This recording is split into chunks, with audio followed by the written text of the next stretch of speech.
Three, two, one. Welcome everybody. Today we are talking about Gundam. Not just any Gundam, we're going to talk about the top 5 Gundam. I'm Dude 2, that's Dude 1, and he's the Gundam expert, and he's going to be running us through all the 5 that he likes and thinks, well, they're the best, and I'll be here on that ride with you. So, what's number 5? Well, before we even decide to go on listing our 5 best Gundam can be a very contentious issue when it comes to the fans because there's just so many of them. So the original Gundam started in 1979, and to this day, so today in 2020, we still have Gundam series coming along. So we can't just say, what's your top 5 Gundam? We've got to give our viewers a little bit of a breakdown about what Gundam is, Right. and because you're not into it too much, I think the only one you've watched is Gundam Unicorn and Gundam Iron-Blooded Orphans. Give them a breakdown of... I watched Double O a little bit. The whatever amount you gave me. I gave you the whole series. Alright, I have so all I've of it on DVD. watched, so I've watched, So you Double O. watched Double O Yeah. too. But beyond those series, the Gundam history is quite intricate and wide. So Gundam started, as I said, in 1979 with the titular series Mobile Suit Gundam. So this was a very grounded series based on the adventures of a 15-year-old who is forced to pilot a Gundam and his father builds and help fight a war as a 15-year-old. So the themes in there was mostly about war and suffering and about how we have colonies in Mars and Earth and how those interactions happened. So the main factions in the original Gundam were the Earth Federation Force, the Earth Space Federation Force, and the Neo-Zeons from Mars. Right. So the entire thing about that series, what really tied it together, was this thing called new types. And new types are basically space people with great powers, great piloting powers. These powers can be telepathy, spatial awareness, better piloting aptitude. So our main characters in that series, the main character in that series is Amuro Ray. He's a new type who lived on like a space colony. Think of Interstellar at the end, where you have everyone living in this giant silo that's like a cylinder thing. So that's what a space colony is. So anyone who lived out in space has the aptitude to become a new type, or is born a new type. So Amuro is a new type. He's a very, very strong new type. And his nemesis, as you may say, is called Char. So Char starts the series off as a member of the Neo-Zeon forces, but in actuality, he's actually the child of the first leader of Neo-Zeon. Right, so this is like a... Daikum Zeon. So he's what? Is he in charge of the No, colonies? he's or... not. That's the thing. He's not. So when his father died, there was another family called the Zabis who actually like kind of staged a coup and took over. Right. So then Char, his sister, and Char's mother were basically exiled at first. His mother was exiled to an island. Char and his sister Sailor were exiled to a space colony. They basically went there, and from there, Char took on the identity of a boy named Char Azanable. So his original name was actually Casfal Mass, Right. or Casfal Daikum. But he took on the identity of a boy named Char Aznable by basically tricking him into boarding a flight that was meant to assassinate him, the son of. Right. So when the other person actually died, did he actually get assassinated? Yeah. So he actually got so assassinated. It was a perfect switch. Yeah. So he did a perfect switch type thing. So the Zabi family thought they had murdered the only son of the original leader of the Neo-Zeon, when in actuality he had switched out and taken on a new identity. Right. So and that was Char Aznable. So Char Aznable is basically Amuro Ray's main nemesis throughout the original Gundam series. Okay. And the relationship is akin to light and darkness, black and white. Think light and L. That's the type of relationship these two characters have. It's an everlasting rivalry that consumes both characters. Right. So not such a clear cut as good and evil, but No. but more of a hey, I am this level, you're this level, and we can bounce off each other for a while. It's not even to that point. So basically, Amuro and Char have this have this relationship where even though throughout some of the other Gundam series they looked amicable towards each other, Char actually took the point of saying, if you're on this side, then I'm always on the opposite side because I'm always going to go up against you. And there are reasons for this. So it's more of like a straight rivalry between the two. Yeah, it is a significant rivalry, basically due to a death of a character that was close to both of them. Okay, fair enough. This and reminds me of like a Kakashi and Rin situation. Well, it is actually very similar, but it's basically Lala Sun forms the linchpin that is the relationship of Char and Amuro.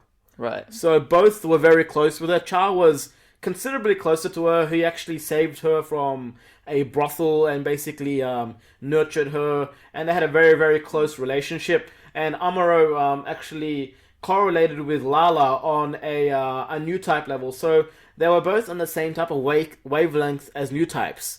Now it should be noted that Amuro has been stated to be a far stronger new type than Char. Right. And this is why, even though Char is the direct descendant of the former leader. Yeah, even though Char is the direct descendant of Daiken. Right. And just because Daiken was the leader doesn't mean he's a strong new type. Okay, fair enough. But I would assume because he was a former leader, he would be special in some sort Well, of way. no, see, what Daiken's entire thing was that he wanted the recognition of space noids and new types. Okay, fair enough. So that was his entire shtick. He was basically fighting for their rights, asking for the Earth Space Force Federation to acknowledge the rights of the Martian people or the people who lived in space. Okay, fair enough. They actually didn't actually. I don't think they actually went to live on Mars. Here's the thing. Mobile Suit Gundam actually aired in 1979, and went to about 1980. So it's a very, very old series. I haven't watched it, but I've read a lot of the material.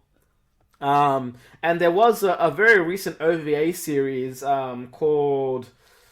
It was called... Mobile Suit Gundam The Origin, which actually was a prequel to the original Gundam series. So that came out in... It went from 2015 to 2019, and then there was a TV series that spanned 13 episodes in 2019. So did it retell the original series? No, it didn't. Or... That's the thing. It leads into the original series. It's like the prequel to it.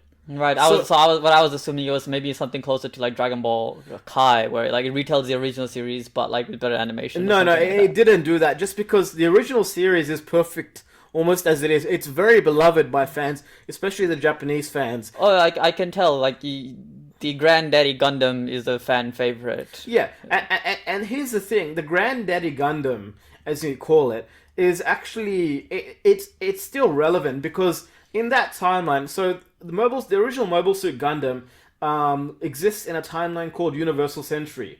Now in 2020, we still actually have a lot of content and a lot of series being set in that time period. Right. Mobile Suit Gundam Unicorn is set in Universal Century, right, but it's set after the after that period of time. Right. So this is a very spoiler-ridden podcast, and you guys are seeing the spoiler, the insignia before you watch this podcast. But the thing with the original Gundam series is that it ends in a movie that ends in the death of both of the main characters. Is that the fight in the forest, I believe? No, that's not. That's a fight on Earth, in space. Right. So basically, Char decides to drop an asteroid onto Earth. Right. And that actually happened in the original series during, I think, the 1 Year War. They actually dropped a space colony on Sydney, Australia.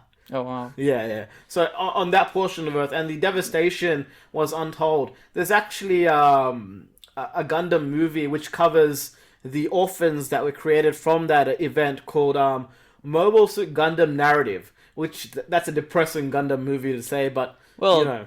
most Gundams seem to be pretty depressing in my experience, as far as I've seen. I mean, there are obviously clear highs and lows in every story, but Look, they all seem to have kind of a when like a you have depressing Gundam, story. when you have Gundam, there are always some really, really depressing deaths in a Gundam series. Iron-blooded orphans, literally orphans, Oh, and then like dude. almost every pilot in that series dies. Iron-blooded orphans is like its own little thing of like depression. Like, And then in Double O, Exia just fucking loses his mind. well, you know, it is what it is, but it's also that's also what makes the series a great series. See, Gundam isn't just about the mobile suits. The story is quite rich in depth and its intricacy. So the original series covers war and the the complications and the consequences of war. Well, just to butt in real quick, it also kind of introduces us to the whole mech type as a thing, would you not say? Because I don't... Well, I think mechs were probably a thing, most likely even before Gundam. I don't think it was as popular or like a more standardized genre before Gundam, at least in my opinion. Well, some In, other like, my popular opinion. mech series from Japan, you know, you have your Voltron. If you want to count Astro Boy, Astro Boy is kind of a mech series, but not really. Right. Astro Boy is more of a cyborg, if anything. I think the original Voltron TV series, the Japanese version, not the Netflix version. I think that started somewhere in the 1980s or 1990s. I remember I was born in 1994, and you know, I really love that series. So okay, so that series started in 1984. So that's after Gundam.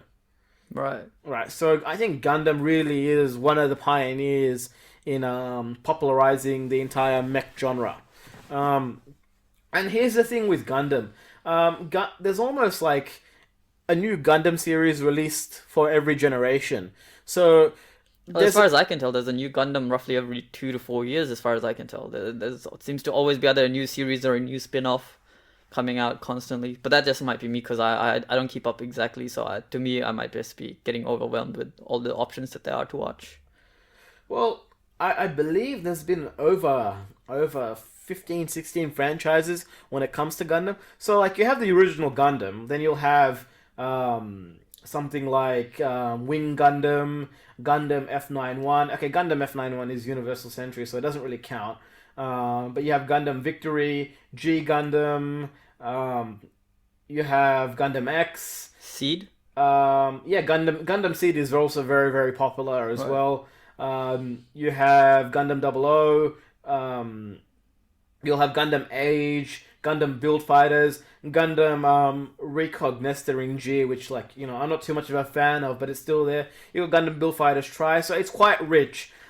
Almost half the content I'm finding is Universal Century related Right. stuff, but after the death of your main characters in Universal Century, which your two main characters are always going to be Amuro and Char. Right. But there are also other like mainstays too. So after the original Gundam series, which only went from 1979 to 1980, and it was only 43 episodes, you have Mobile Zeta Gundam, which follows Camille Bidan.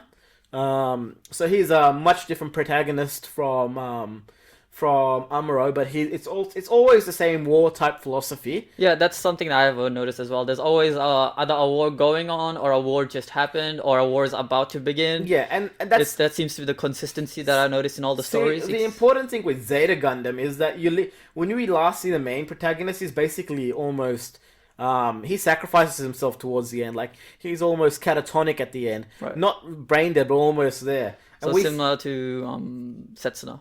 no, well, Setsu's never brain dead. No, but he's getting close. Like he's not brain dead, but he is losing himself to the Gundam Well, as the that- series that's goes a on. different type of thing. Like Camille actually goes through a thing where he overexerts himself in the Gundam cockpit Alright. and ends up like catatonic, so bedridden. Right. And we next see him in Mobile Suit Gundam ZZ, which follows Jura Ashtu.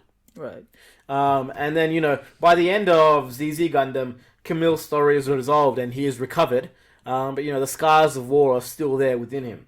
After that, we have Char's Counterattack, which is basically it's the final Gundam with Char and Amuro in their prime. Right. Basically, Char decides, you know, Char actually makes appearances in Zeta Gundam and ZZ, but he takes on a different identity again.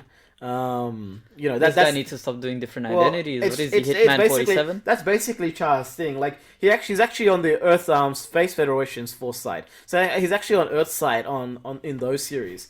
But then he switches alliances, and he goes for revenge against Amuro Ray for killing Lala Sun in Char's counterattack by dropping a space colony, and to the extent of equality, he actually leaks the technology which makes his suit, the Sazabi, superior. Sazabi is quite pretty. Yeah, big red, beautiful thing. Yeah, so he actually leaks that to the Earth Space Federation force. So Amuro has his own suit, and by the end of that series, that basically ends with it's a pretty good series. Amuro wins, but both Char and Amuro are basically considered missing in action because they basically prevent an asteroid from hitting Earth by literally lifting it up.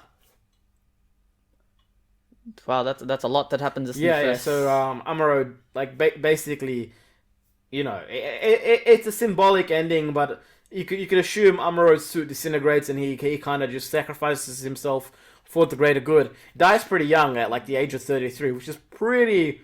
It's pretty morbid, is what it is. It's pretty morbid, but for the character we followed from 15 to 16, it was kind of, I think, the creators of Gundam saying, this is the end of Char and Amuro's story. But that's not the last we see of Char, though. He does. We never see that iteration of the character again, right, except in Mobile Suit Origin. Right. Mobile Suit Gundam the Origin. And is Admiral Ray in there as well in Origin? Yeah. You see him at the end of Origin because it's right, pre-Gundam. Right, so he comes in like last episode or something like that. Yeah, or literally he comes. Pretty much all the important characters we see in the last episode of Mobile Suit Gundam, the Origin. Oh, right. Basically, you can watch that last episode and know, because if you've watched the Mobile Suit Gundam, you know which character dies and what happens to each of the characters. Okay. Yeah. Okay, fair enough. So after that, the next good Gundam series was Mobile Suit Gundam 0080 War in the Pocket, which is only 6 episodes, but it's pretty good. It's one of my favorites. So would you count that as your number 4 on the top 5, or is this? Well, we haven't gone top 5 yet. Oh, you see, we're still. Well, we're just going through it, just giving our audience just a little bit of an intro into each what series. what Gundam is. Okay. Yeah. So Mobile Suit Gundam 0080 War in the Pocket. Again, that's Universal Century. Mobile Suit Gundam F91. I don't know too much about this one, but I heard this is the series where they're based off a movie. Oh, is it a movie? It's a movie. Anyway, I heard the designs on this Gundams were based on jets or something. Is that correct? Yeah, that would be correct, because I remember seeing an F9 Gundam in Mobile Suit Gundam Build Fighters, right? Or Gundam Build Fighters, it looked like a jet. Yeah, it was pretty cool. Okay. I think I've got it at the back there. So for our audience, basically our set, what we're using for now is basically my backlog of Gundams that are either done or I haven't done. So a majority of my Gundams are either from Gundam 00 or Gundam Build Fighters or Gundam Build Fighters Tri, just because the Gundam Build Fighters Tri and the Gundam Build Fighters, that was a series that basically gave you a sampler of each of the Gundams from different series. Right, so it gives you access to everything in a little basically, bit. Yeah. In a modern format. Yeah. Gundam Build Fighters is a good way of getting into the entire Gundam franchise without... In the sense where you get introduced to the hobby. Is there a Zaku in Build Fighters? Yeah. There's almost every different type of suit in Build Fighters. You have Goofs, you have Zakus, you even have some of the more there are a couple of not no-name suits, but lesser suits in Build Fighters that you see. Okay. I know there's definitely a flag in Mobile Suit Gundam Build Fighters, and a flag is basically something from 00, but it's not a Gundam. It's just another type of mobile suit that basically transforms into a jet. Right, so it's a discount Gundam. Basically, it's basically like a Transformer Gundam. Right. So after Gundam F91, we have Stardust Memory, so 0083. Right. That's a pretty good series. I remember it's Is that short, or is that a long one as well? It's only 13 episodes. Right. It's basically just about it's again set in a time of war. You have like a good base Gundam. It's very reminiscent of the Gundam RX-782, which was the titular Gundam of the original Gundam series. But yeah, the main character in that series, he pilots a number of Gundams in that series, and again, it's a ground war Gundam series more. Right, so it hasn't got to the point where it's everything's in space. Well, it's more. I found it to be more of a guerrilla type ground war type thing, more of rather than set in space. It's only 13 episodes, so Right. there's not as much to cover. Again, that's UC. Right. And then you have Mobile Suit Victory Gundam. Again, I haven't watched this one. It's 51 episodes. Ooh, that's a Yeah. very chunky series. That was the longest Gundam series up until that point. And then for the first time, we're introduced to a Gundam series that's not set in Universal Century. So think of this as set in like an alternate timeline is the best way to put it. Like, just Right. because the Gundams, you cannot consider it to be all linear. It's not like Universal Century happens and then Future Century happens. It's something different. So each Gundam series that's not in Universal Century is set in a different century. So that's set in Future Century. And after G Gundam, we have Mobile Suit Gundam Wing, which is a lot of you people may have watched this. A lot of the older people may have watched this on Cartoon Network. I hear Gundam Wing is a quite a fan favorite for a Yeah. lot of people. Gundam Wing arguably was one of the best Gundams that came out at its time. But again, I think it's very tempered to its audience. I think Gundam Wing is the one that introduces Gundam. Is it the Death Sight? I think the Death Sight is from Gundam Wing, isn't it? I think in memories. Or is it from? I think so. Gundam Wing, I think, has Death Sight. I don't think it has a death sight. Or is it Gundam Freedom? I'll figure it out. Yeah, no. I know that's The like a Wing pretty Gundam is like Yeah. the Gundam of the Gundam Wing, hence it being called Gundam Wing.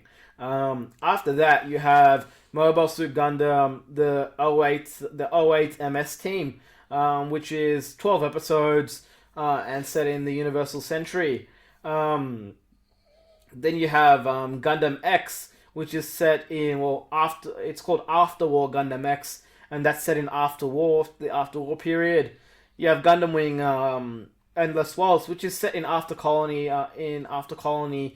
Like, it's basically a sequel to Gundam Wing. Right. And you have So are those two in the same timeline? yeah, same timeline. Right. And you have Turn A Gundam, which is set in something called the Correct Century. Now, the best way I remember Correct Century. Yeah, the best way I remember Turn A Gundam is like that the Gundam head is like an eggshell, What? and he's got this massive white mustache. Oh, I know that one. Is that the one that's apparently powered by a black hole or something? Yeah. It's apparently the strongest Gundam Yeah, ever. right, Like, it's right. the I see strongest that one. all the time on And I'm forums just and like, debates. Yeah, This thing looks ridiculous. it does look ridiculous, but apparently it's got like infinite energy as a thing. Yeah, so people that was constantly claim it's the 50, strongest. that one. was about 50 episodes. Wow, um, that's another chunky one. There is a live action movie.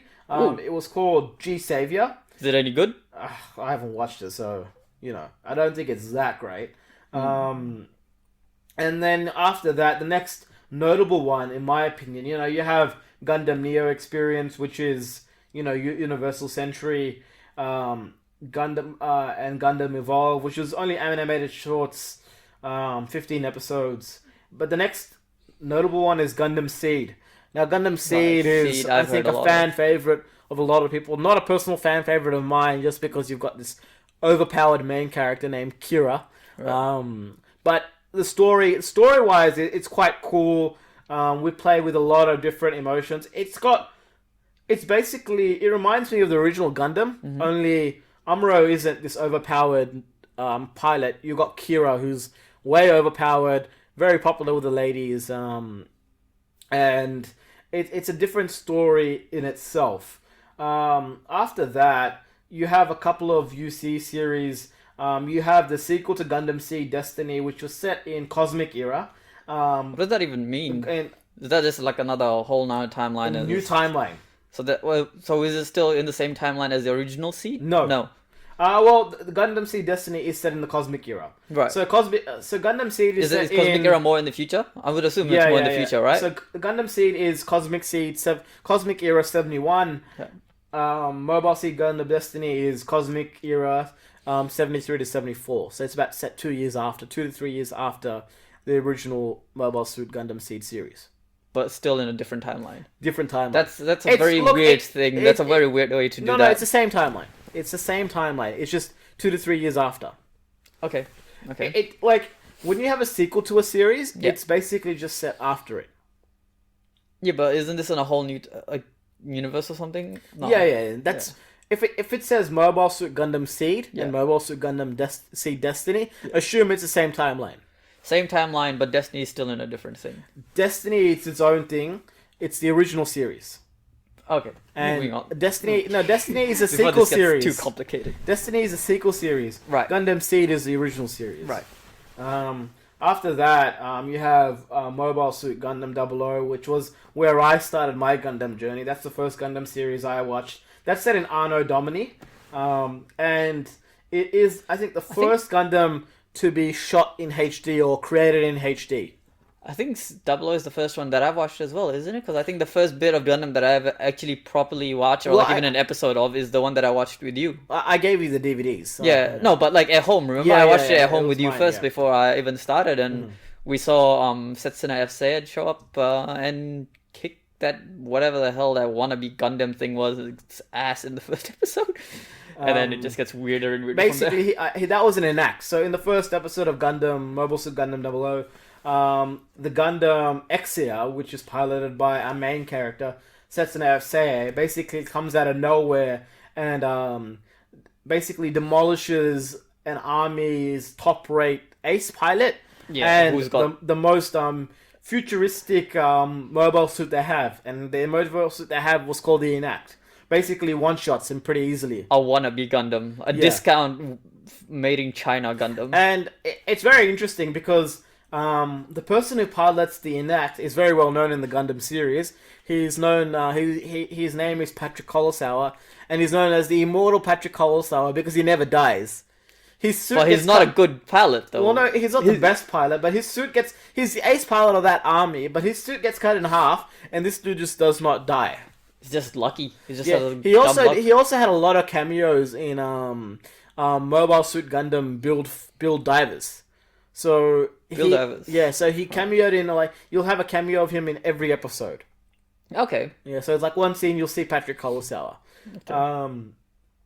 After that, you have a lot of other Gundam series. You've got MS Igloo 2 Gravity Front, which is only 3 episodes in OVA series. But then you get into something really cool called Mobile Suit Gundam Unicorn. Ooh. Now, that's the Gundam that's currently in front of Odaiba. So it replaced the RX-72, RX-78-2. Yeah. And that's basically become a mainstay. So that was 7 episodes, but they're movie-length episodes. And that went from 2010 to 2014. And in 2016, they released a 22-episode anime.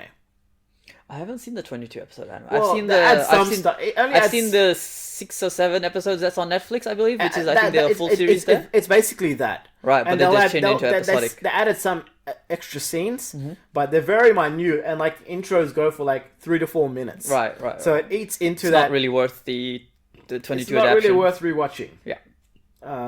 And because the movies really are that's where it's at. Can I just say, when I was watching Unicorn, in that first episode, I can't even remember if he gets into the Gundam Unicorn almost right at the end of that first episode, right.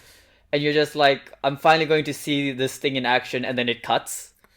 I think just as he launches out of the thing, from where he gets the Gundam, right. And then it's on the next episode that you actually see it to get into action, and you're just that is the longest build up for a Gundam in action. And the thing is, because I was coming off 00 at that time. Well, 00 has a lot of action. Right. And I just came off 00, and 00 had action almost immediately. First 2 minutes in, I think we see Exia show up and just start kicking ass. And I had that same mentality going into Unicorn. And when it took that long for Unicorn to get for him to get into the first episode, they're just running around, and this chick is there with him. And I'm just that's Minerva Zabi. She's very important. Yeah, either way, I'm there for the robots. Okay? You know me, you're the story-driven guy, I'm there for the action. And I'm there waiting, we have the few fights here and there with those military-style Gundam unit things they have. Right. and I'm just like, all right, cool. We're gonna see the Gundam soon. We're gonna see some Gundam action, and then because I know the unicorn, you can see the photo of it before you play the episode, and by the time you actually get into the series where the Gundam actually starts playing a role, it's not until episode 2, and for me at that time I was like, am I gonna get bored in this series? But no, the patience pays off. I feel like the patience pays off. It's a little bit more of a slower burn. Significantly slower burn if you're coming from Mobile Exia. Suit Gundam Unicorn parallels to the original Mobile Suit Gundam because it's set in UC0096. So that's only Char's counterattack was in UC0093. So it sets 3 years after we see Amuro and Char duke it out and die, basically. Right, I can't remember, is it called Saozubi as well in the red one that's in Unicorn? No, that's the Sinanju. The Sinanju, right, Sinanju, and that's piloted by Full Frontal. Yeah. Now, that's a really cool spoilers Gundam. about Full Frontal. He's basically a shard, a soul fragment of the original Char Aznable, but he's a failure. He was basically made in a lab or something. Like, they don't really get pretty cool. For a failure, he's pretty cool. Yeah, he's pretty cool, but he's outdone by Benaju towards the end.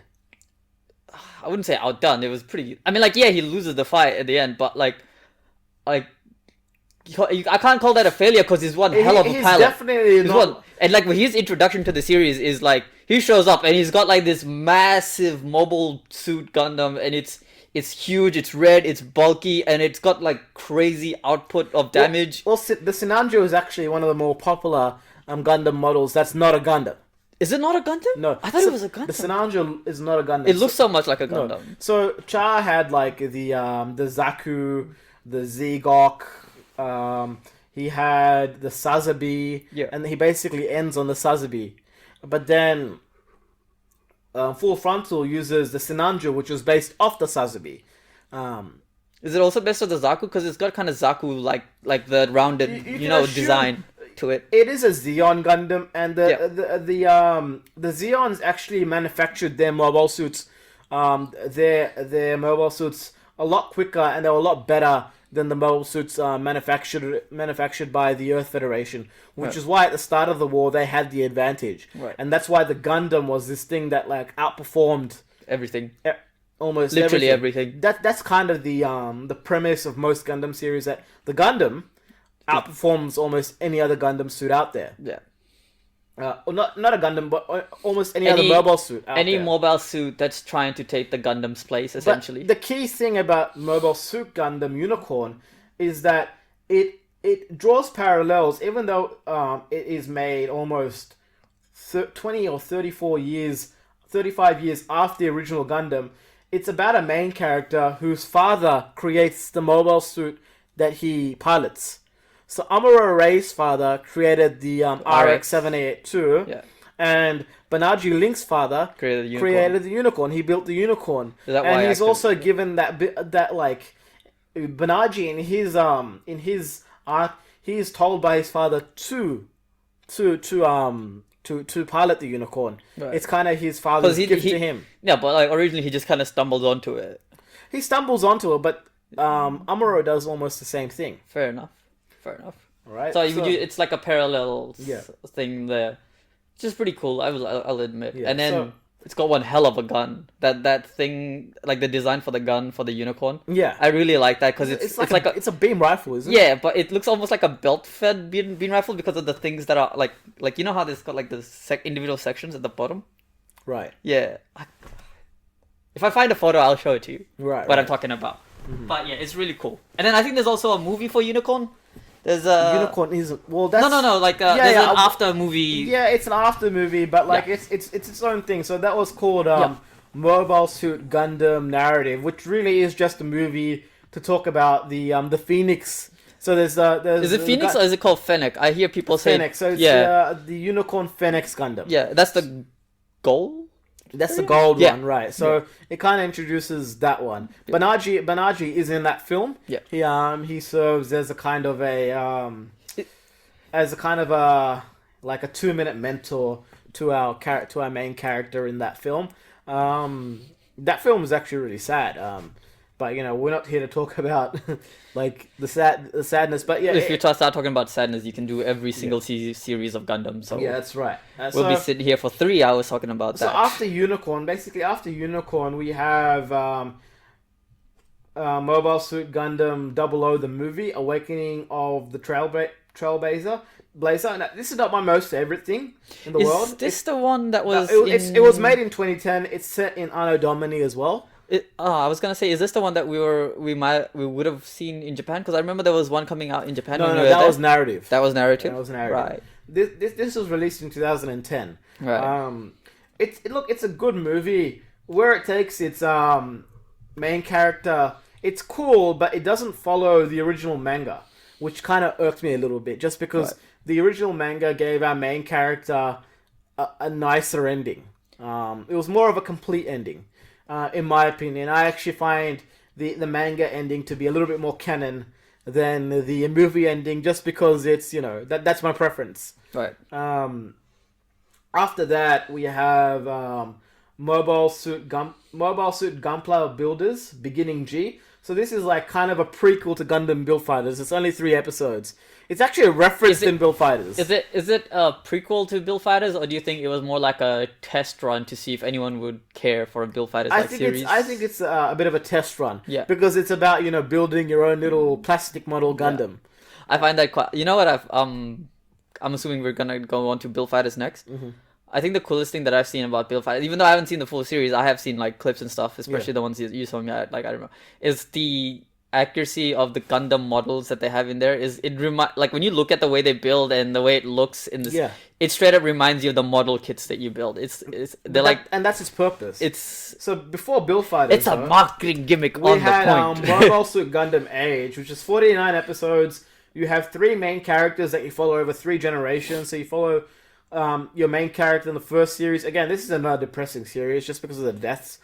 Some people found that this series didn't really work towards the end. My favorite arc was actually the second character's arc, so the son of the original main character. So is this like a JoJo's thing where each act is like a continuation? Basically, it's like 100-year war in Age. I've actually watched all of Age. Yeah. It's like 100-year war. The main character is like an old man by the end of it. Oh wow! Yeah, he's like, and in the last episode, JoJo's thing. In the last episodes, they've got a statue of the original main character in his old age, and the character in basically your main character in the second arc is walking with a cane. So these characters are quite old by that time. But I enjoyed. It's nice though. It shows you that lineage as the story goes on. So it follows Flit Arsenault and his descendants. Right. My favorite character was actually Flit's son, who ends up piloting like this mad pirate style Gundam. Is that the one with a cape and stuff? I think it has a cape, right? Yeah. And it's got skull and crossbones it's got crossbones as a design. I think aesthetic. there is a crossbone element. Yeah, and he's got like actual like flintlock style guns as weapons. Like he's got. I've seen the Gundam model kit, but so I kind of know what it looks like. Right. Yeah. So look, Gundam Age is highly controversial in my opinion, just because it starts off well. You've got basically a lot of Earth and the space colonies fighting off these unknown enemies called the Vargan, who seem like they're aliens, but they're actually just Martians who were abandoned on Mars by the Earth. Yeah.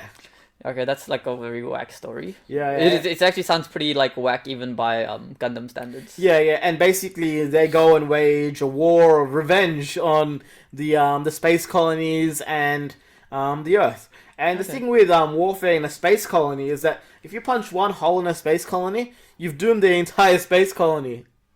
Oh wow, that's a design flaw. It's just like if you want to think about a space colony, think about a Coke can.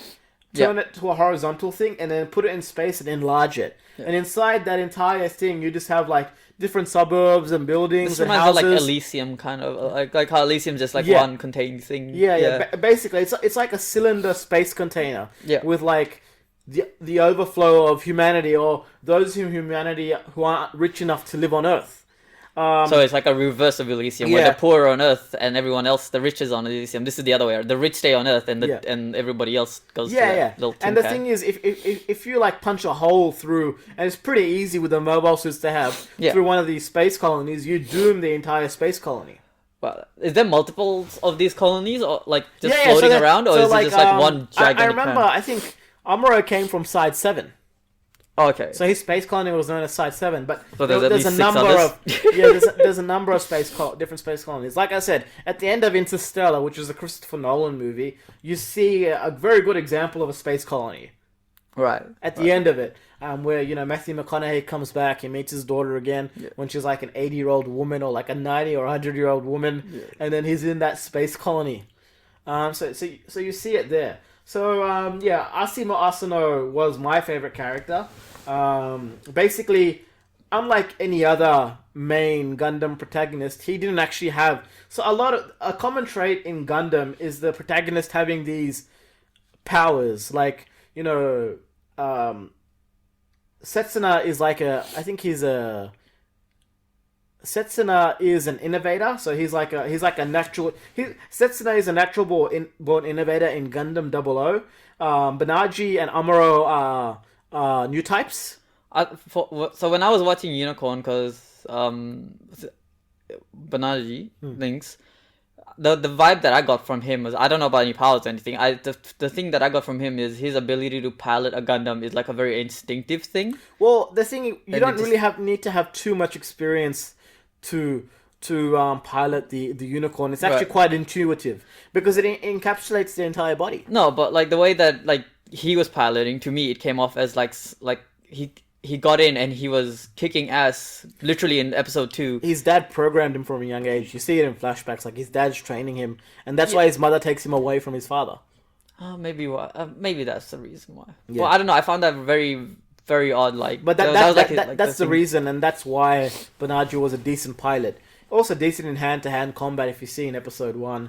Well, when he fights off those guys that are chasing him. yeah, when he fights off, I believe they were called the sleeves. Yeah, I don't know. They remind me of like random ass security Yeah. guard like things. And so you have Asano Asano. So he was my favorite character in Age. And then after that, you have Kyo Asano, who is the son of Asimo Asano, and the Three Generations type thing. Right. So look, Gundam Age with Gundam Age, they also released a new type of Gundam kit. So before we were getting HGs, MGs, and PGs. Right. Is this the one where we got the PGX EX? No. With this one, we got something called the AG, which was like it's like this big Gundam. It's like this. That's how big the actual packet is. Right. I bought a couple of them from my brother, and it's basically a snaplock Gundam thing. It's very simple. The HD is like it's intricate, but I think it was called the AD or the AG. Yeah. It's very simple, and So it's like a true beginning kit.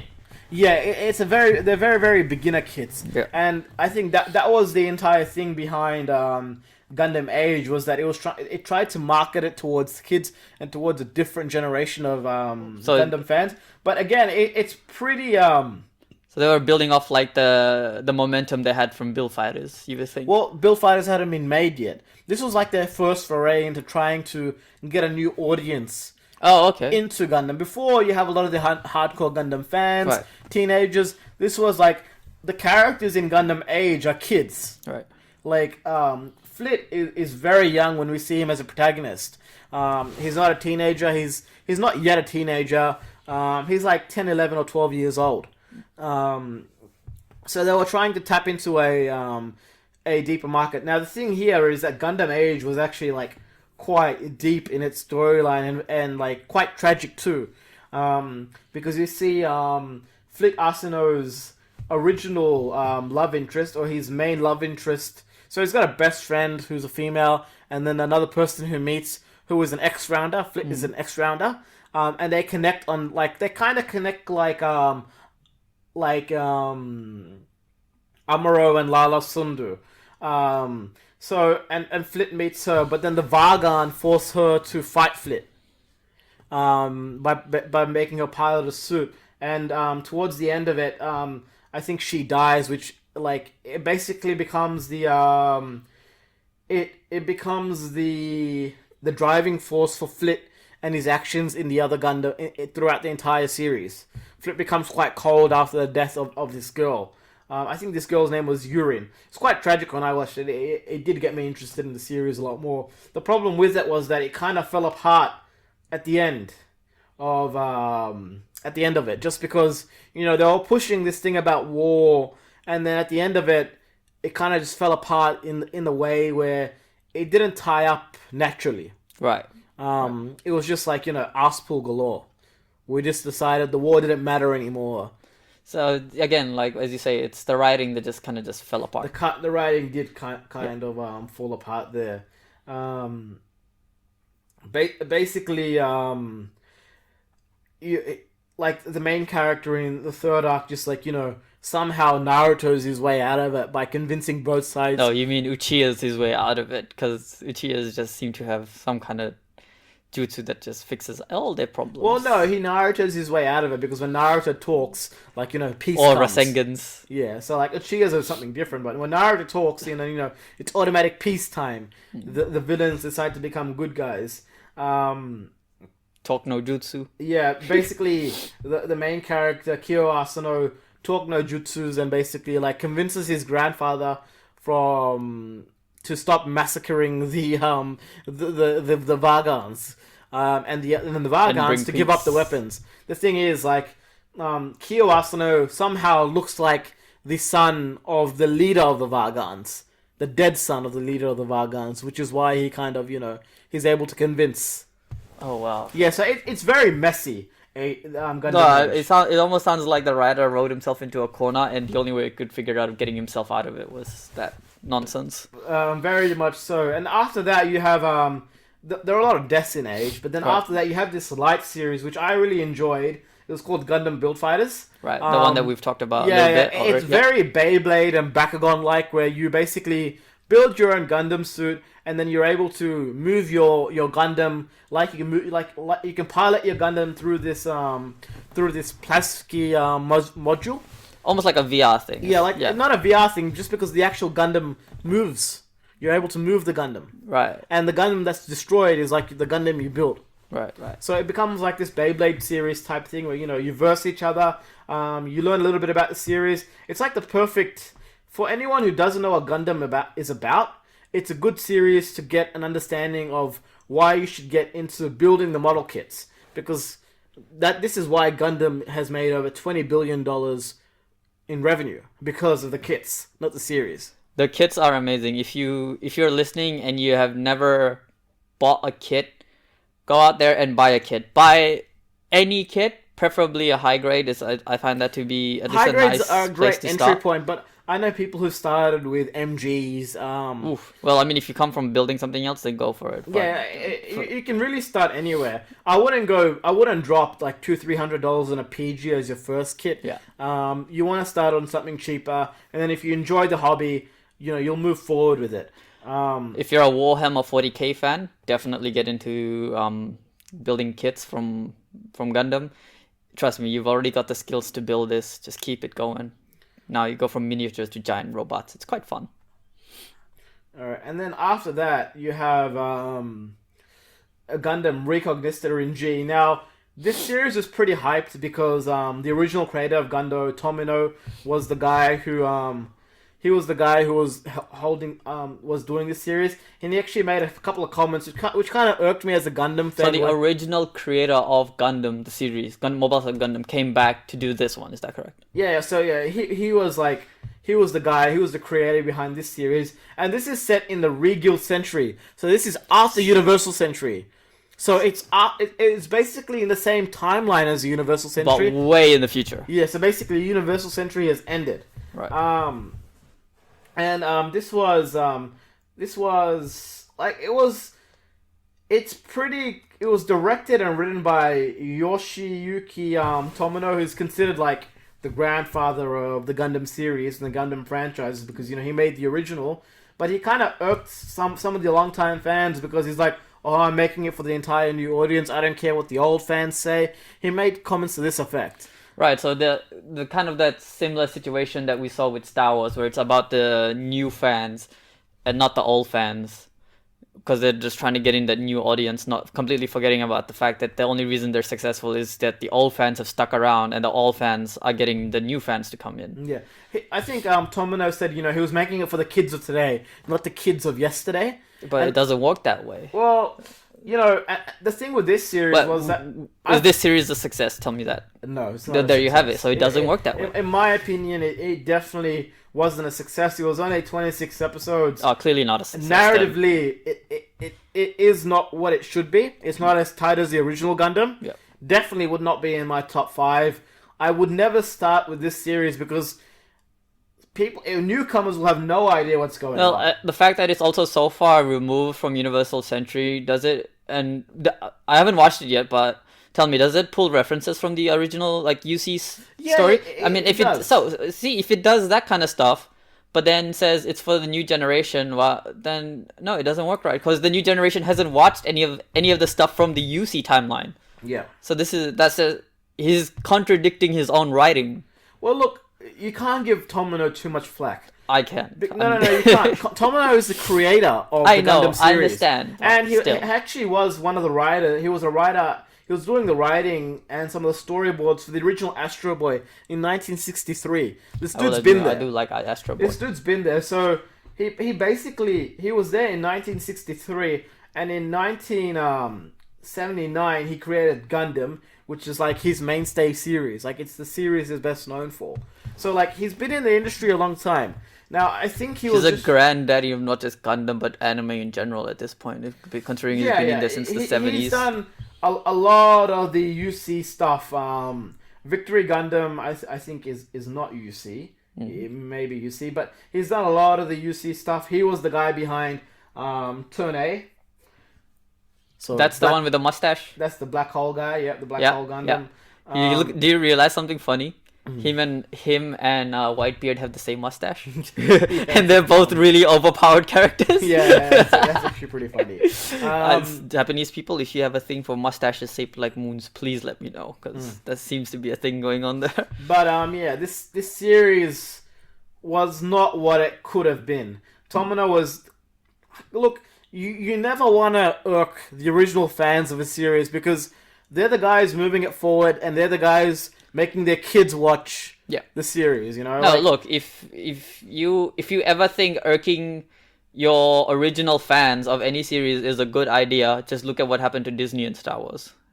It's a good lesson to learn from. That's another podcast entirely. Look, another can of worms. We will do it. We're doing an original set of 10 to begin with. We will do one that's a long ass debate on how Star Wars and Disney fucked up. That's gonna be an afternoon.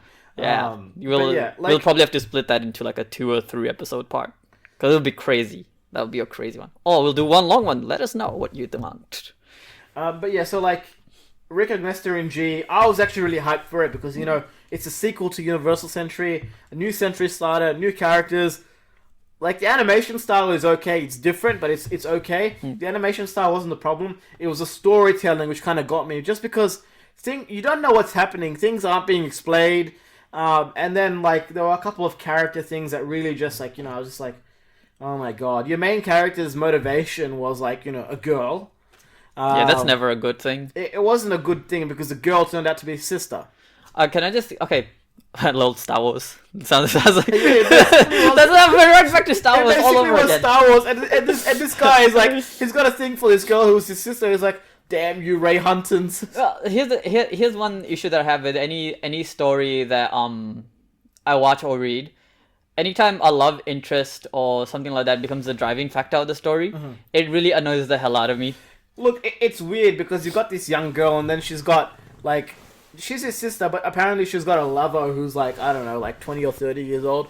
So weird territory to begin with. I don't know which kid be watching this shit. And then her brother kills her lover, and then her brother kind of likes her, and then it's just it's some weird and wacky Gundam shit, huh? It sounds like it was written in Alabama. Well, see, I don't understand that reference yet. But those of you in the chat know, please let us know. But all I know is that I've been seeing a lot of there's some stuff whenever there is some Syscon or Brocon stuff in anime, all I see is this comment called "Sweet Home Alabama." Yeah, I don't understand it, but It's alright. You're too young. If you guys know You're what too it young means, for this. like, let me know. Definitely good idea. But yeah, like, look, it doesn't end well. I was not happy with it. Right. There are probably some people who like Rick Agnestor in G, and if you're one of them, comment down below. Let us know if you like it. If you're why. If you're a long-time Gundam fan, I'm sure you've got a lot to say about our discussion on Gundam. You could probably have a better one. But Dude 2 here is a noob when it comes to Gundam. I like to do a lot of reading, like to watch it a lot. It is one of my favorite franchises, hence a lot of the backlog I have up there. It's got PGs as well, it's just we couldn't stick it in here. But after Rick Agnestor in G, you have... Give me a minute.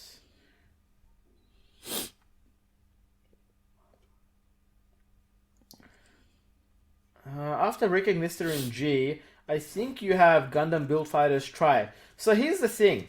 Gundam Build Fighters and Gundam Rick Agnestor in G, they actually aired alongside each other. It was actually a really cool time for Gundam. So you would have an overload of Gundam at once. But it was awesome because, like, for the first time, you got, like, 2 different series. Yeah, but who would want that? That's my question. Well, Rick Agnestor in G was its serious own plotline. Like, right, and Build Fighters on the... A typical Gundam story. Whereas Build Fighters was its own almost new thing. Like, it was like Pokemon-esque. Look, when I watched the Build Fighters anime, I could watch every episode and be happy by the end of the episode that I watched the episode. You watch another Gundam series... Look, guys, don't watch one Gundam episode per day, binge the entire thing, or you're going to be depressed. Well, to be honest, you're going to get pretty depressed real quick, depending on which one you watch. I mean, I would say start at 00. But I would also recommend if you can handle, like, the old style animation, you should do, in my opinion, the original. The OG. There's a reason people love the OG. The story in the OG is great. Actually, speaking of animation, can I just say that, like, while there's clear consistency issues in the animation, but there are scenes of animation in that OG series that still hold up to this day. Yeah. There's a level of smoothness to that animation that is crazy well done. Look, Tomino knew what he was doing. It was a masterpiece. With Rick Agnestor in G, he kind of went on a different tangent. You know, he was writing for a different time. He had enough clout in the Mobile Suit Gundam industry to say, you know, I'm not writing for yesterday's kids, I'm writing for today's kids. You know, it just didn't pan out the way he wanted it to. He could have said that, but if he wasn't such an ass towards his existing audience, I think it would have gone better for him. Maybe. Look, I still like Tomino. He's the grandfather of Gundam, the creator. After Rick Agnestor in G, you have Gundam Build Fighters Tri, which is set in our century like Gundam Build Fighters. So it's actually called Our Century because it's kind of set in our world. Right. So is this a direct it's sequel? a direct sequel to Gundam Build Fighters. Okay. Do you have this? Yeah, I do have this, but it's not as good as Gundam Build Fighters, in my opinion. Okay. Yeah. Not as good as Gundam Build Fighters. Is it still the original cast that are continuing on the story, or this is a whole... No, it's a new, so why would I watch that? It's new that? cast. Basically, the main character's girlfriend's brother is the main character, and then you've got a guy who looked like the co-protagonist, right? But he's not even related to the co-protagonist, and you've got this random girl who's related to no one, but is like the flagship character of the series because she's a girl. I've actually got one of her figures. So this reminds me very much of the Bakugan problem, where only what was his name? The main Dan. Yeah, only Dan and Drago would be moving forward throughout the series, and his main rival, the guy with the one that looked like a ninja, remember? And he did the win. Yeah, Shun, that's the one.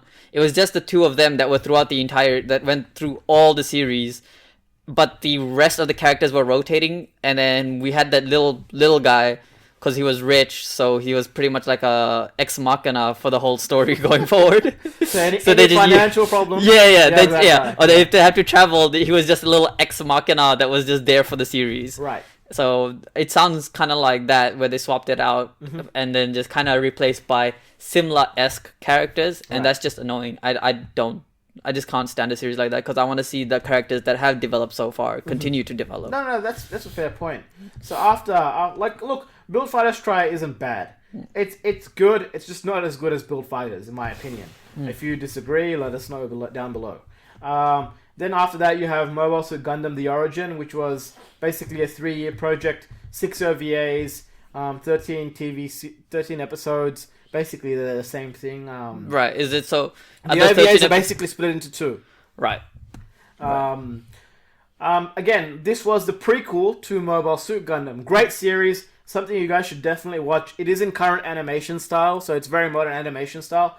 And story-wise, it holds up. Would you have preferred it if it was done in the old animation style? No. No? This is great. It's actually... Here's the thing.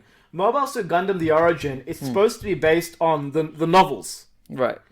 But the novels are completely different to the anime? The anime. Yeah, Right. like, they go a different direction. Right. Like, in the novels, the main characters don't die battling each other.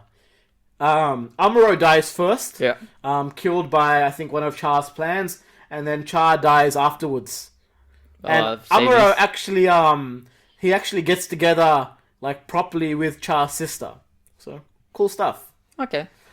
Look, the Origin is a great critical series, but it's not based on the novel. It's its own thing. It's just a prequel to the original series. Then we get into 2015, 2017. We have Mobile Suit Gundam, Iron-Blooded Orphans. Ooh. A lot of the modern time viewers would know that one. So that's neat. set in post-disaster 323 and 325.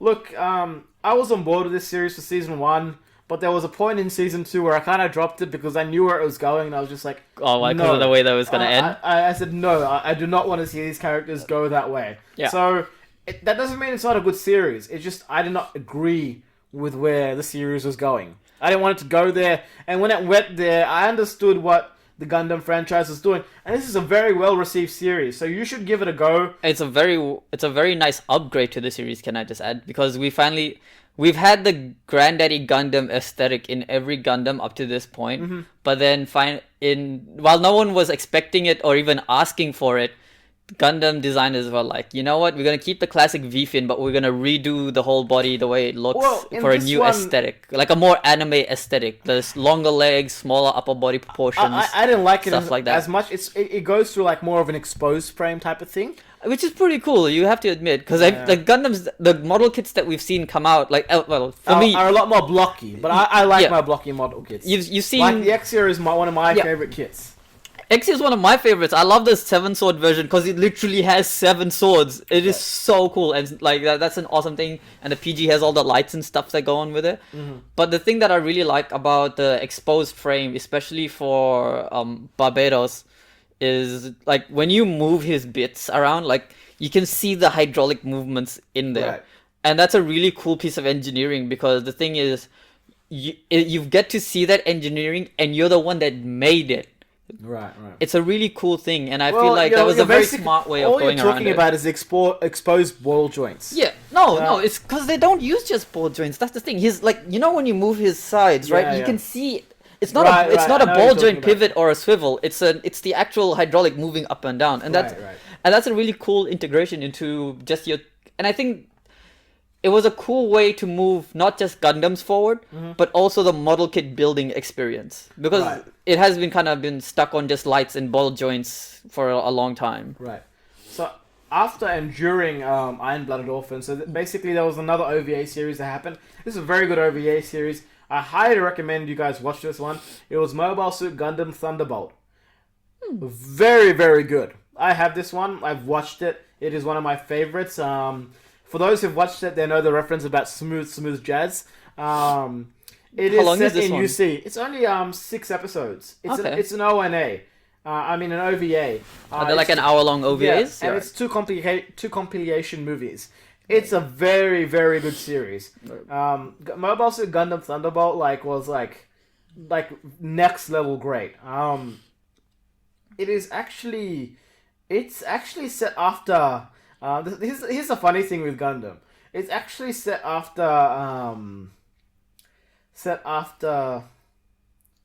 Is it set after Unicorn? It is set after. No, it's set before Unicorn. So this is in between Unicorn and the original series. Is that correct? Yeah. It's basically set during the 1 Year War. It's set in the same time period as Unicorn, as the original Mobile Suit Gundam series. Oh, okay. Yeah. So it's set in UC 0079. Okay. It's a very good series. I highly recommend you guys watch this series. So do the Gundams in this have like that original aesthetic kind of thing going? Yeah. There's The more blocky look There to is it? the Gundam in the first set of OVAs is known as the full. I think it's a full armor Gundam or something. Is it the one with like It's got multiple like shields? Yeah, not multiple shields. It's got like multiple guns. It's like Oh, okay. it's like highly kitted out in terms of armory. Right. Very very cool. The main character isn't a new type though. He's just a really really good ace pilot. Right. Like this is one of my favorite series. You guys should definitely give Thunderbolt a go. It is great. He does have shields though. So he pilots the. He pilots.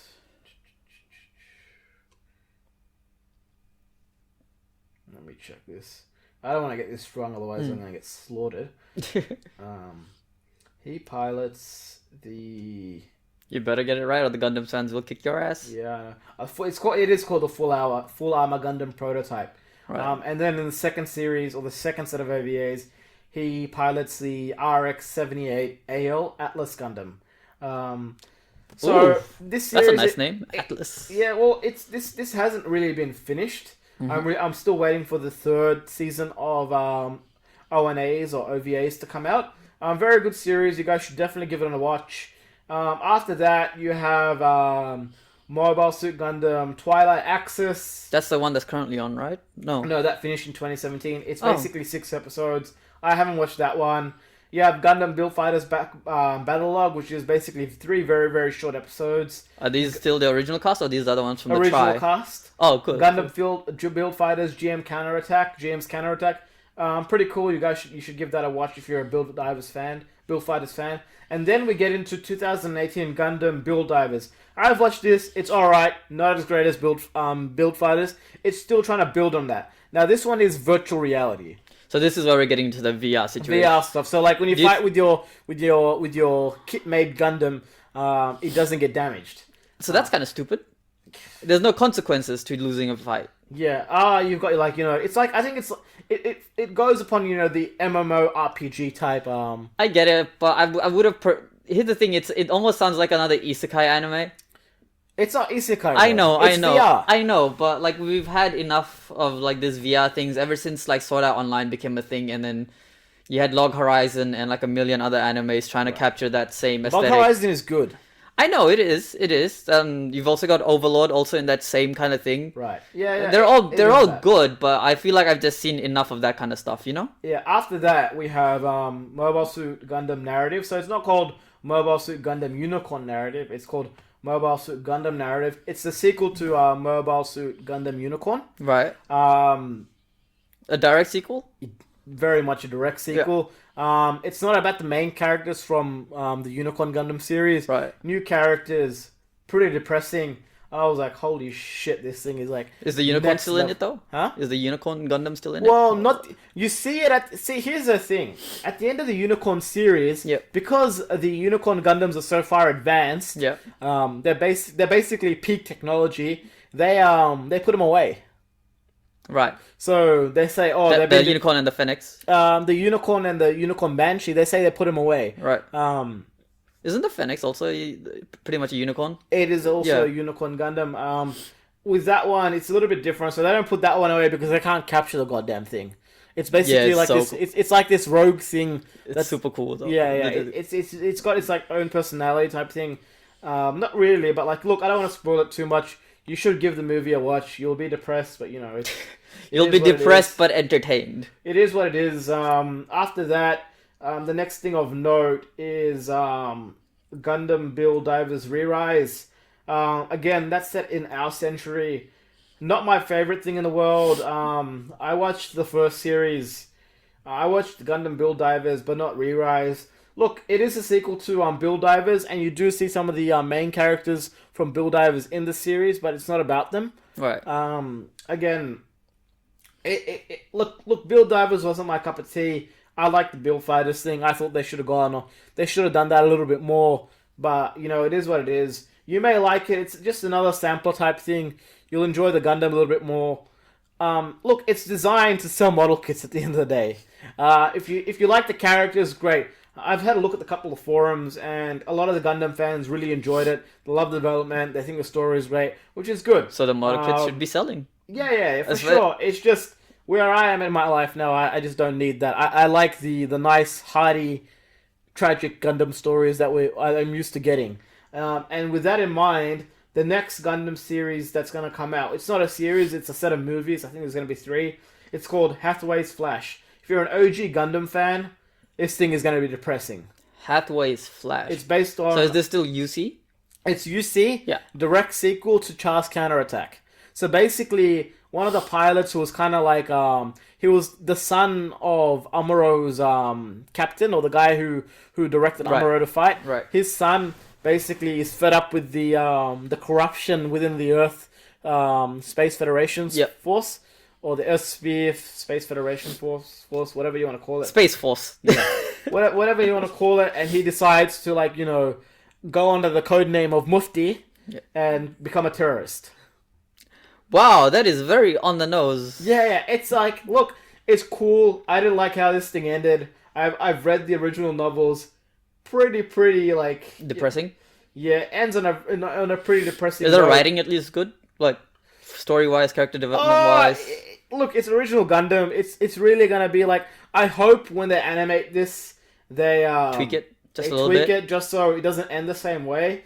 But I doubt that's gonna happen. Oh, you'd be surprised if you know that the Gundam animators don't really have a tendency to follow the original. I think with this one they will. You think so? Yeah. Just because Hathaway's Flash was written by Tomino. Right. So I don't think... So it has that heft behind it. Yeah. So I don't think they're going to... They're going to not follow it. Yeah. Look, I wish they did. And there hasn't been a sequel to this series. Because it's not out yet, I don't want to spoil it for you guys. But if you guys think we should talk about Hathaway's Flash in another video, very, very happy to talk about the novel. And it will be a spoiler-filled video. But if you're looking for the spoilers... If you're watching our videos or listening to our podcast, you know we do spoilers all the time. We don't... Look, we warned you right at the beginning. Look, this movie is not out yet. No, but it really just comes with things we talk about. Spoilers just happen. It's just a thing that we do. And if you can't keep up, that's on you. But yeah, look, these novels came out in 1989 to 1990.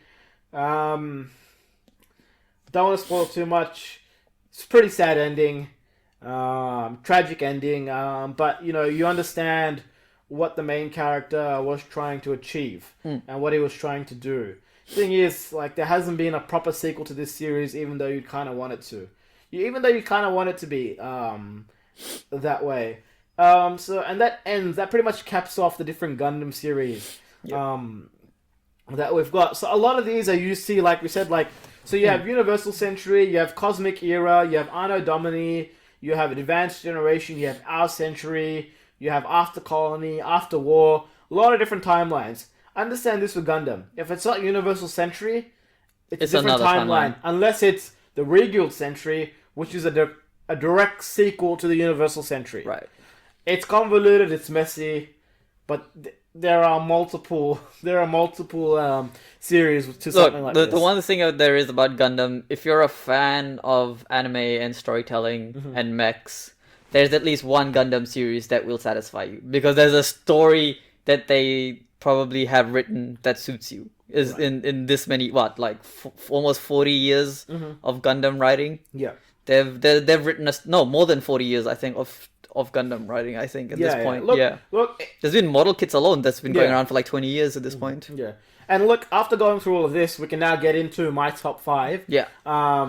So my top 5 Gundam series. Now, I'm doing this based on my personal views on the stories and my favorites. So, and here's the great thing with Gundam, everyone else's top 5 may be different.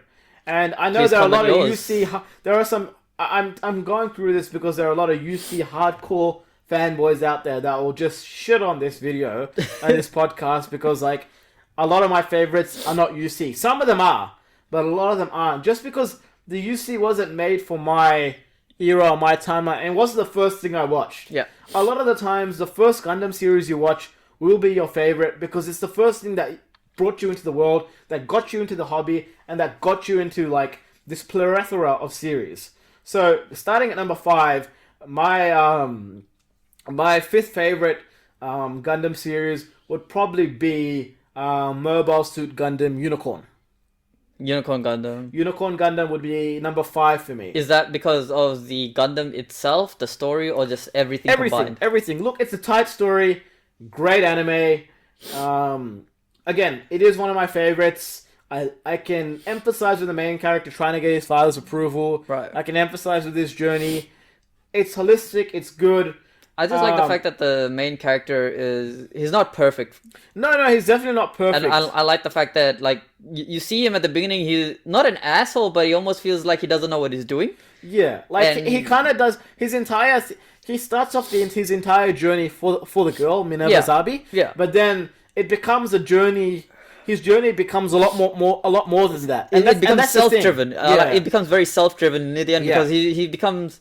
This is like, as he gets more and more into the whole Gundam side of things, I feel like he becomes like, no, this is my Gundam, this is my responsibility. Yeah, and the thing is, he doesn't pigeonhole himself with the Earth Federation or the Neo he's doing his own thing. He's doing his own thing. Yeah. And he can because the Unicorn Gundam is one of the most powerful Gundams. Just in, I think, episode 2 or episode 3, when everyone's fighting over the energy things, he's just like, if you guys keep fighting, I'll just destroy it all. Yeah.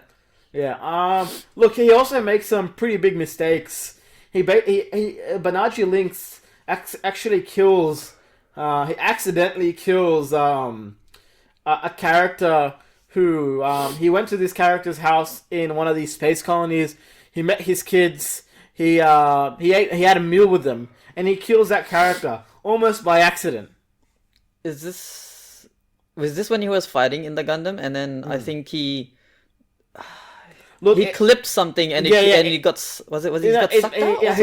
I think he's basically fighting on the Earth on the edge of the Earth's atmosphere. Yeah, and he clips it with his Gundam, and then he gets sucked out or something. Yeah, he causes the death of a character who basically of someone who basically broke bread with, and you know then that this character there's going to be a lot more to him, and there has to be a lot more development to him. So the development you see of this character is great, and it'll irk people that I've rated it at number 5, but it's UC and it's number 5 for me just because it's a great series, but it's always going to be sticking at number 5 for me. For me, Unicorn Gundam, I just absolutely love the animation, in particular when the Unicorn Gundam itself is on screen. Yeah, it's I don't know if it's just one of the first Gundam series to use 3D. Well, it's not just a 3D factor. It's just I feel like the amount of care and detail put into that specific Gundam, even though there are other Gundam-esque mobile suits in the series. Yeah. But whenever the Unicorn in particular is on screen,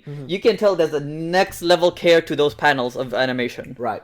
And I absolutely love it when it's on there. It feels like the series just went from 24 frames per second to a 60 frames per second kind of thing. It just feels so smooth.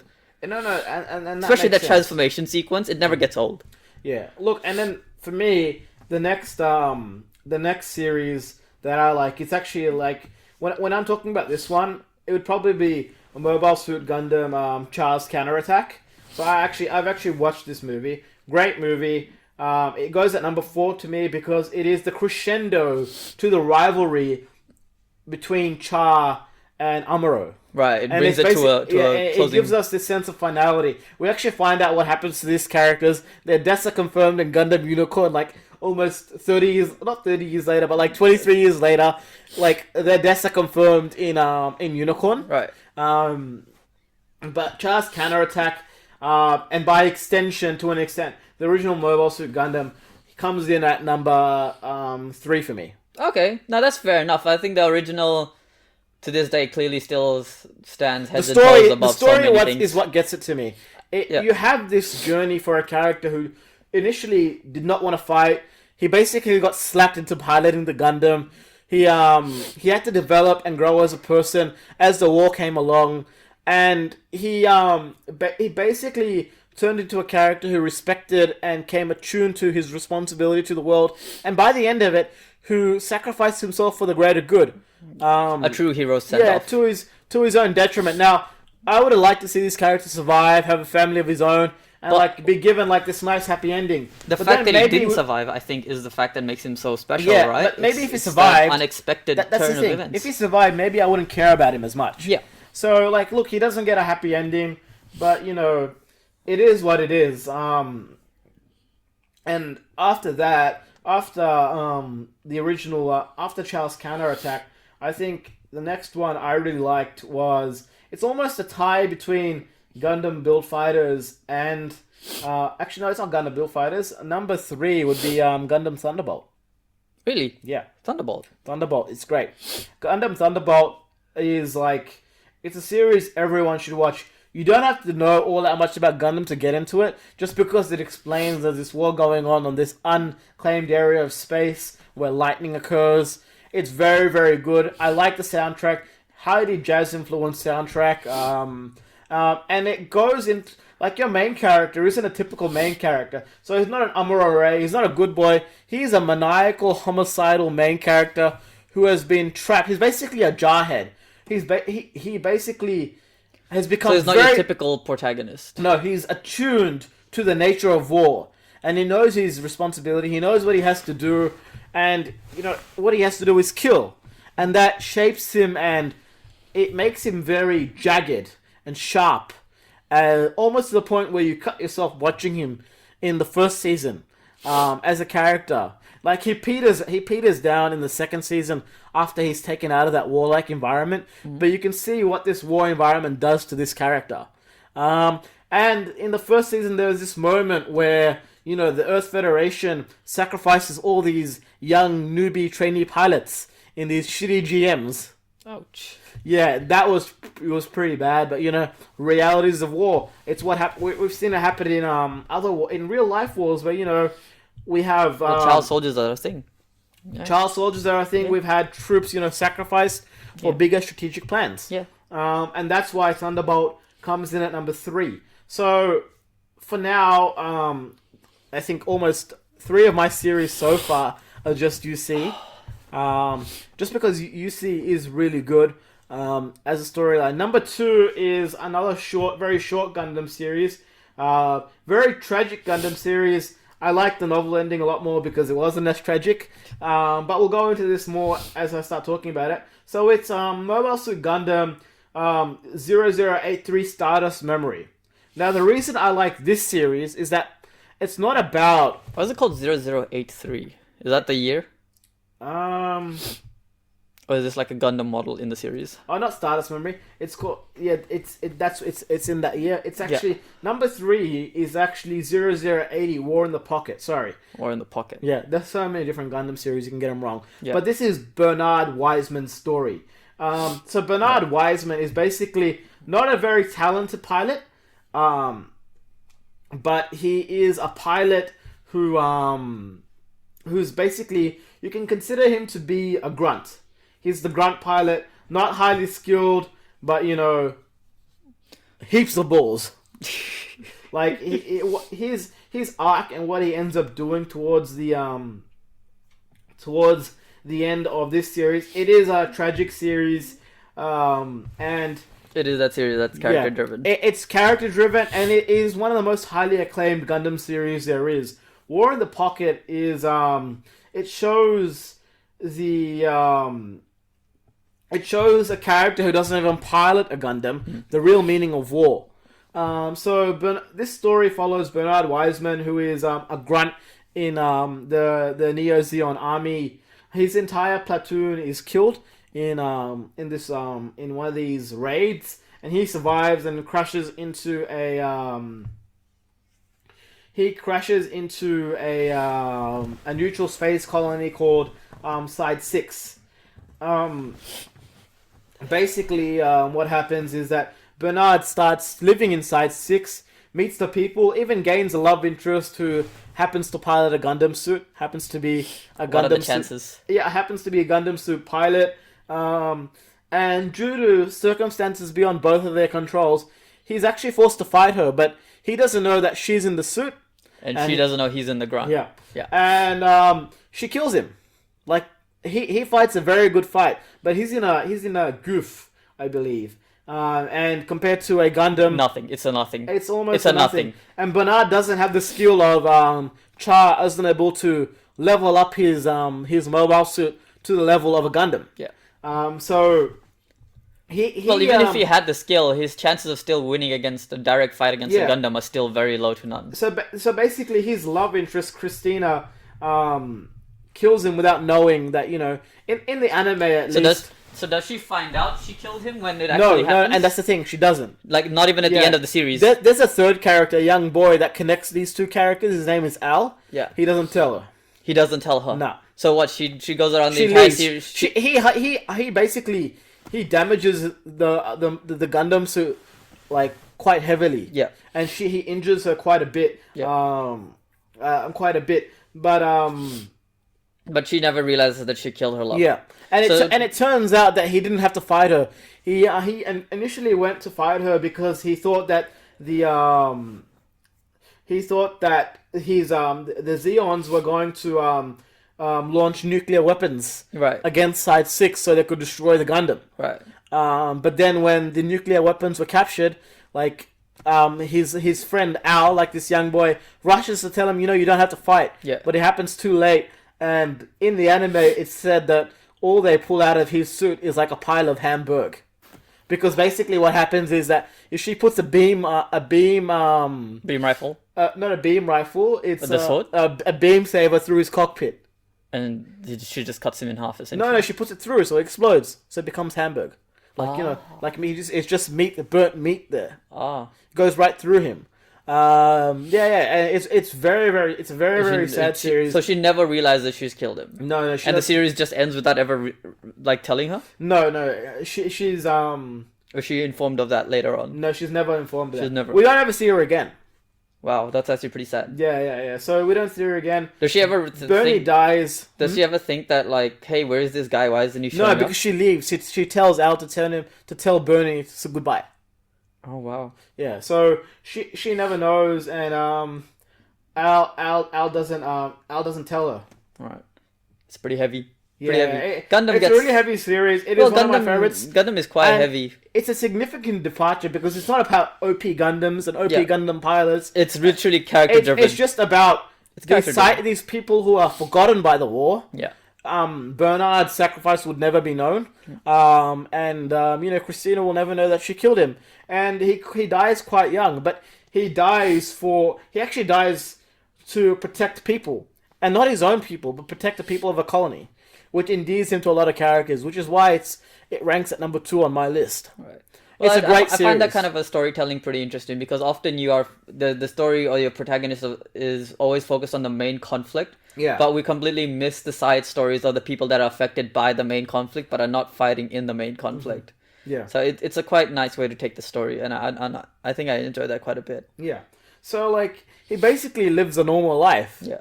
And it's not about the whole Gundam fights and everything. It's Yeah. about the fact that he decides to try and destroy the Gundam, not knowing that it's piloted by Christina.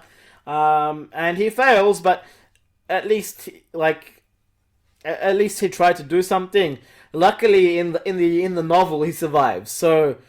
Spoiler, nice. Yeah, in the novel they pull him out. He wasn't hamburged in the he novel. wasn't hamburged in the novel. Well, I just missed Yeah, him. yeah, he survived. So they changed the in this one. They changed it to make it more sad, which is why I don't think they've changed Hathaway's flesh. But it's why you remember this series. And It has that heaviness as well from the Yeah. original series. I feel like to be honest, I don't unexpected. I don't think that that even in the novel he'd meet Christina again. It's just too perfect an ending for a Gundam series. Gundam is always about death and people dying and things happening that you don't want to happen. Right. And that's just basically the way it goes. So for number 1, this is the first Gundam series I ever watched, so you guys would know what this is. But it's Mobile Suit Gundam 00. Yeah, I knew that was coming. 00 is my favorite. It's the first one shot in HD. I adore the main suit and the main character. Basically, the main character says it's become a meme, but he basically thinks he's a Gundam, not a person. Doesn't he literally say Orewa Gundam? He I says, am Gundam. Yeah, that's his thing. He's like, Yeah. I am Gundam. Yeah. It's a great series. It's set in Anno Domini, so it's set in our future. So Right. AD is what we're currently in terms of a time period. Yeah. And it's set in our future. But then we also have And our century as a yeah, thing, and which it is follows very weird. it follows a terrorist group or a peacekeeping group. They're called, supposed to be a peacekeeping, well, a terrorist peacekeeping group. basically they're called Celestial Being, Yeah. and they do armed interventions in wars Can I by just say that's a basically very slaughtering hubris both name? sides. That's a very hubris name, Yeah, Celestial Beings. They're called Celestial Being, and they do armed interventions in different wars by massacring, like basically They'll just kill destroy- anyone that's pretty much getting Yeah. in the way Well, or well, about they- to start a fight. They try not to kill as where they can, No, but they're where the deterrent. They're like Yeah. the nukes of their time. That's right. Yeah. So like they basically like just destroy the mobile suits Yeah. of both sides and say, don't stop fighting. If you And want to basi- fight, you have to deal with us. And basically in season 1, what they do, their entire purpose for doing so is so that the Earth unites and decides to fight them. Can I also say one really awesome thing about the series, which I don't think any of the other... Well, the other Gundams do have, like, maybe some minor upgrades to the Gundam as the series progresses, whether maybe it gets a new weapon or a slight upgrade. In Double O, Exia gets upgrades. It's almost like a Super Saiyan 1, 2, 3 Well, as he goes on, yeah, and that's pretty awesome. In season 1 and 2. So we have like Exia Repair, the Exia Yeah. Repair, Exia Repair 1, Exia Repair 2 type thing. Yeah, and it's pretty cool because the thing is, I feel like it's the one Gundam series where you don't have just the one Gundam with the one weapon essentially going throughout the entire series. Well, but almost like, all Gundams have upgrades. Like you yeah, have- but they're very minor compared to Exia's. Exia gets like Yeah, I know it what starts you in a very sleek, like not lanky, but like a well built Gundam. But by the end, it's like this big, like massive, bulky thing. Your favorite Gundam, the Gundam Barbatos, gets massive upgrades. Yeah, Barbatos is awesome because he gets the tail and then massive mace, and it's just really awesome. I just like the Barbatos in design all up. Yeah. Yeah. Look, for me, Gundam 00, the story, it's definitely something you guys should watch. Highly relevant. Obviously a little bit preachy, but the developments of Can your... you blame it though, considering the preachiness? Like, No, considering I can't blame it. Yeah. But the development each of our 4 characters, like our 4 main Gundam pilots have, is it's quite good. So you have Setsuna Fsei, Lock-on Stratus, either Neil or Lyle Delandi, twin brothers, because one of them dies. You have Tierra Ade, and then you have the guy with the split Alleluia and Hallelujah Haptism. And there's also like you have the politics sides of things. There's Yeah. a lot of politics in the series. Politics. It does kind of drag down the series a little bit, but there are times when there are like discussions, like political discussions going on in the series where it does feel pretty intense. So Yeah. especially when you're first introduced to, I think is it one of the princesses or the royals, from one of the nations early on in the series that needs the energy but they're not getting any. Oh, you're talking about Princess Marina. Yeah. From Afghanistan. Yeah. And So she's the, now this is going to bring up, for diehard Gundam 00 fans, this will bring up some heated debate. Yeah. But she is the main love interest of Setsuna Fsei. yeah, but like the thing is, she shows Not up. that he cares. He couldn't care less. To He be doesn't. honest. I get this character doesn't care about anyone. He except cares the only about Gundam. Yeah, He's yeah. like, I am Gundam. Yeah. He comes back like when she's like 80 something, and he says, "I understand you now. We can come to an understanding." When they're 80. I'm just, it's not what no, a little In late. the movie, isn't it? you watched the movie, right? He's like, You gave me the movie, didn't you? Yeah. So I have watched he it, comes yeah. back like after like years and years of spending like in some alien subspace. He comes back to her like as this alien life form now. He's like molded with this alien life form. He's like half silver, and he's like, yes, we can come to an understanding now.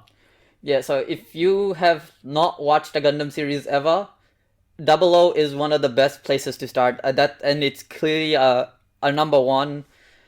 Oh, for one thing, it's not just very well story driven. Mm-hmm. For someone like me who gets bored with a lot of heavy story stuff Right. often, it's got so much constant action compared to Yeah. other Gundam. Right? Yeah. If you're someone who wants to just see giant robots fight like a Michael Bay Transformers movie, Yeah. this is your Michael Bay Transformers, but with significantly better writing. Yeah. Significantly better writing. Yeah, So no- it's the best of both worlds. I basically my journey into Gundam was basically like, my first year of uni, I went to the anime club. I went to a raffle. They had a raffle, so if you join the anime club, you enter into a raffle. You pull out something from a lucky dip, and I pulled out the first season of Mobile Suit Gundam 00.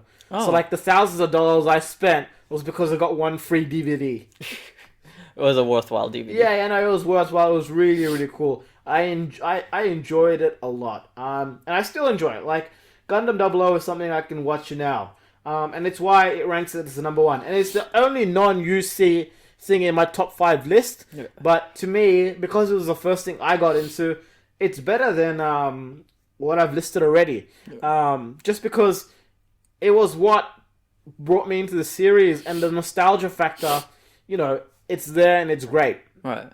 But look, coming into the end of the video, some of the special mentions we'll give is, first off, to Gundam Iron-Blooded Orphans. My personal favorite. I watched this series.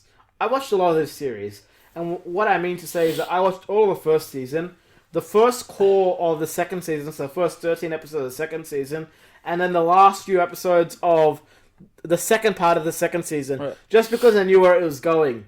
Great anime. I didn't like how it ended. I thought it could have ended with a lot more hope. I didn't like what they did with the characters at the end, but it is a very beloved series, and it's highly acclaimed. Very graphic and very brutal and very gritty. Excruciatingly brutal. It's very brutal. I think this might be the first... In the plight faced by those without power. No, I was just thinking to myself, this might be the first Gundam series where you see the pilot get its, like, while they're inside the cockpit, get their ass kicked.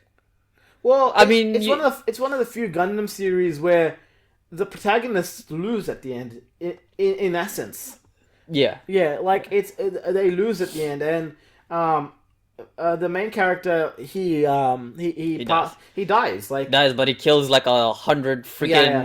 Gundam mobile suits on the way out. Yeah, and he gets nuked. It's a pretty awesome. Like, they basically have to nuke this guy like twice. Yeah, they hit him. No, they hit him once. It doesn't drop him. Yeah. He just gets mad, and then he's like, "Oh, you think you're serious?" And then I think that's when he whips out the tail. That's when the tail starts doing its thing. And then they don't see that coming, and then the tail starts kicking their ass, and they're like, "Oh shit, we need to hit him with the second nuke." Yeah, like, look, to be honest, I found that they kept a lot of characters alive with plot armor. There were just issues with the series that I disliked. But look, a lot of other people like it. It is definitely something you guys should watch. If you have watched it, let me know what you think of it below. I still think it is a good series, which is why it deserves a special mention. I'll mention Seed and Seed Destiny. Not my favorite thing in the world. Animation's a bit choppy. Storyline's a bit wacko. Look, but it is another beloved series. Just and like that's Wing. why I would just like Wing. Yeah. Wing would also be in my top 5, but it would be at number 6. Right. So it just missed out on that. It is very similar to Gundam 00, just in the sense that the main character is a homicidal maniac. But like, but at least that breaks the cliche character mold, right? Yeah. No, he goes through development where he basically says to, like, his the girl that becomes his love interest in the first few episodes, he says, "I'm gonna kill you." Yeah. And he basically stays by her side, and Gundam Wing has like 3 different endings. Does it? Yeah, it's weird. So it's got a TV, Oh. it's got a movie ending, a TV series ending, and like a novel ending or something. It That's ends too much. Yeah, at it that ends point, in different places at different plot points. But Endless Waltz, like it ends the series in the future. Right. So basically, these guys are cryogenically frozen, and the story goes into the future. It's quite cool, but it would be the number 6 on my list. But that would be it. You could really start anywhere with Gundam. But we would with the recommend Gundam 00. I would recommend 00 if you want something that's nice, fun, and light. Something you can get into. Build Divers. Build Divers. Build Fighters. Build Fighters. Sorry, yeah, that's the would one. be would be another place to start. But the OG Gundam, for those of you that can stay interested in the old animation style and push forward by a great storyline, the original Gundam is another great place to start. If you're wondering how whack the old animation style is, just think about G1 Transformers. It's very similar to that. Mm-hmm. But the action sequences, that animation is very similar to Transformers, the movie, the original Transformers, the G1 movie. Right. So it's not so bad that you can't stand it whatsoever. It's actually quite quite good, and if anything, they're almost identical in some ways. So it's quite nice. Like even that original series, the animations, it's Yeah. not that bad. You can sit through it. You can Yeah, sit through it. definitely. Just don't mind some of the awkward animations every now That's and right. then. Yeah, look, Yeah. it is what it is. But hey, what can we say, right? Even modern animation has that Yeah. issues. Like, have you seen Goku versus Beerus the first time Mm. in Super Series? That Super Saiyan 3 looks very wonky. Yeah. Well, look. Thanks, guys, for watching what became an introduction or a run through of Gundam, the different Gundam series that's ever existed. To my top 5. Look, there is a lot you can say about Gundam, but the purpose of this video was like to inform my good friend Dude 2 about the different Gundams that are out there, and the fact that he can go on just beyond Netflix to watch some of this stuff. Yeah. And it's definitely a series you guys should get into. Oh, we should quickly mention what are the ones that are on Netflix. You have Unicorn, Iron-Blooded Orphans. Iron-Blooded Orphans. Those are the only two? Yeah. Well, hey, those are two damn good ones. One's an Those honorable are on, mention. those are on Netflix Australia. Yeah. Oh, yeah. So depending on your country, you may or may not have them. So be careful about that. If not, get a VPN. Well, don't get a VPN. Like, don't do anything illegal, guys. Just go through your proper legitimate channels. Try to find them that way. Well, always the best thing to do is buy the DVD. Yeah, you- look, if you can. I bought the DVDs. Now I want the Blu-rays, but you know, there are a couple of good memes. Have a look at the Gundam 00 DVD versus Blu-ray memes. Very, very funny, and you'll understand what the difference is. If you do know the difference, feel free to link the pictures below. Okay, cool. I think that caps off our episode 2 in our series of podcasts and videos. Yeah. Next episode, we are probably gonna do. Do you want to do Bleach? One Piece? Well, Something? I think next episode we'll probably do Bleach. We have been Especially since following. it is coming back We have now. been following a lot of anime for our first couple of episodes, just because anime is a massive part of our lives. Yeah. But this podcast is gonna go beyond that. Yeah. Beyond that sphere. Our goal But- is to do a bit of everything in modern pop culture, so we'll We'll keep... talk about something you're an expert in, which is Bleach. Okay, fair And enough. probably what happened with Bleach and why the story kind of went whack Where it towards went, the end. yeah. Yeah, whack towards the end.